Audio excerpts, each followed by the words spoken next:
А председателите на политичките партии кои имаат свои представници во законодавниот дом за денеска имаа покана да се појават на лидерска средба во собранието на која според најавите треба да се разговара за европерспективата на Македонија без при тоа да биде прецизиран дневниот ред.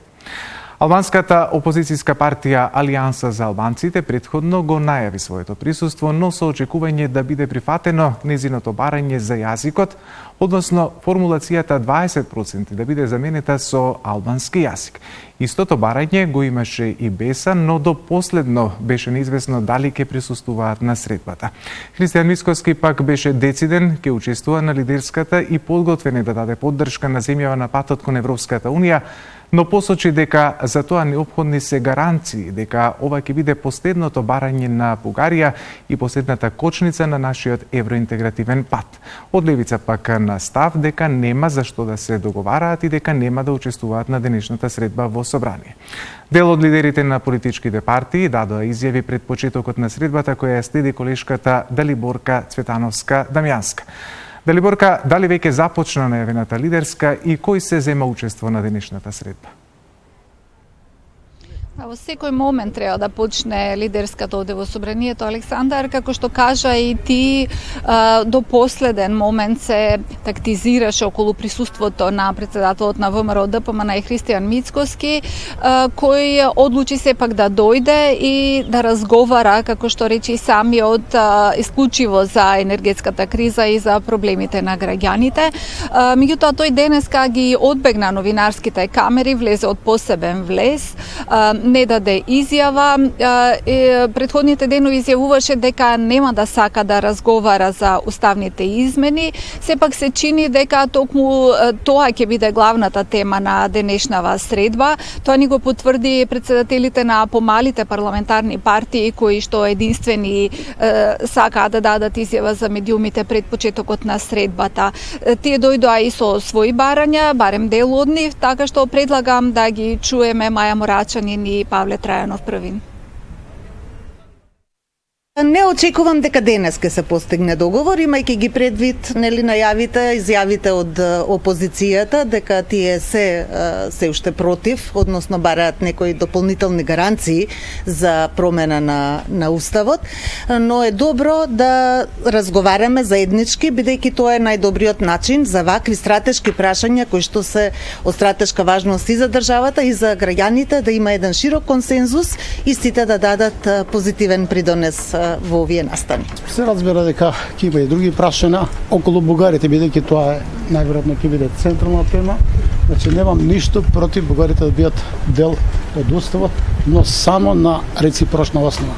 Тоа значи да бидат признаени македонците како национално малцинство и да бидат признаени нивните права на самоорганизирање. Од ДПА и од Алтернатива ни кажа дека тие не се откажуваат од нивното барање за бришење на процентот 20% од уставот, меѓутоа не сакаат оваа средба да ја обременуваат со ова прашање, очекуваат тоа да се реши со консензус со сите партии. Да ги чуеме и нив. Мислам дека не е моментот за услови, за уцени. И трето, не е моментот да се дава оружје на рака на противниците на интеграцијскиот процес. Дали се тие многу или малку, за мене не е толку важно. Јас се разговарав со господинот Ахмети за оваа тема, ќе продолжиме да разговараме, но ние немаме никаков услов. И тоа треба многу јасно да се кажува. При нашето појавување пред јавноста, ќе сакаме преку консенсуално действување сите партии да се договориме во однос на тоа. Но да видиме, премиерот јас свикал седницата, јас не сум запознат што точно ќе се разговара. Само битно е да знаете дека Алтернатива стои 100% во овој процес евроинтеграцијски, направи се да даде поддршка да што побрзо ги отвориме поглавјата. Тоа значи дека нема да условува? Не, во никој случај, ни сега, ни никогаш Алтернатива не е партија која условува.